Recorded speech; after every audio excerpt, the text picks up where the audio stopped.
যুদ্ধাবস্থার কারণে মানুষ হতাশ হয়ে যাচ্ছে, যাতে পুরো বিশ্ব পিছিয়ে যাচ্ছে, এমন মন্তব্য করলেন প্রধান উপদেষ্টা ডক্টর মোহাম্মদ ইউনূস। সারা বিশ্ব স্বার্থে জর্জরিত উল্লেখ করে তিনি বলেন, এই ভুল পথে চললে ধ্বংস হয়ে যাবে সভ্যতা। আশুলিয়ার জিরাবুতে সামাজিক ব্যবসা দিবসের আয়োজনে প্রধান উপদেষ্টা আরও জানান, তরুণরা দেশকে অন্ধকার থেকে আলোতে এনেছে, পাল্টে দিতে হবে পুরো বিশ্বকেই।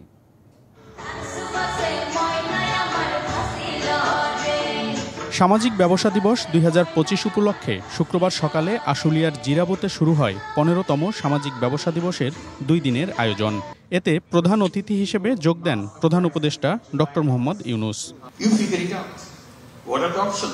সামাজিক ব্যবসাকে পৃথিবী গড়ার শক্তি উল্লেখ করে ডক্টর ইউনূস জানান, অতীতের সরকার এই বিষয়ে কোনো কার্যক্রম করতে দেয়নি।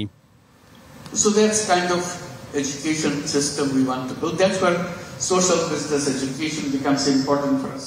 সামাজিক শিক্ষা ব্যবস্থা খুবই জরুরি। সামাজিক ব্যবসা পৃথিবী গড়ার অন্যতম শক্তি, কিন্তু অতীতের সরকার এই বিষয়ে কোনো কার্যক্রমই করতে দেয়নি এবং তা কখনো গ্রহণ করেনি। Will not be able to give you a license. Hire Google TV, endless color, smart living. প্রধান উপদেষ্টা বলেন, যুদ্ধাবস্থার কারণে হতাশ হচ্ছে তরুণ সমাজ, যাতে পিছিয়ে যাচ্ছে পুরো বিশ্ব।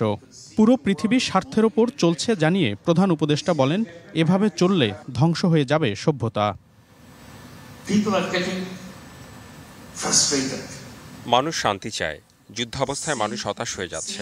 যেখানে বিশ্বের এগিয়ে যাওয়ার কথা, সেখানে যুদ্ধের কারণে পুরো বিশ্ব পিছিয়ে পড়ছে। বিশ্ববাসী ভাবতেও পারেনি এমন হবে। সারা বিশ্ব নিজ নিজ স্বার্থের জর্জরিত। এভাবে চলতে থাকলে সভ্যতা ধ্বংস হয়ে যাবে।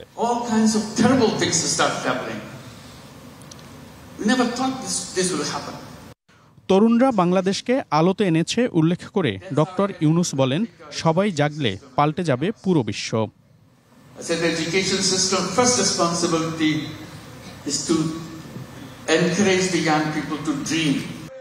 বক্তব্য শেষে সামাজিক মেলা পরিদর্শন করেন প্রধান উপদেষ্টা। মনিরুল সোহাগ, ডিবিসি নিউজ, ঢাকা।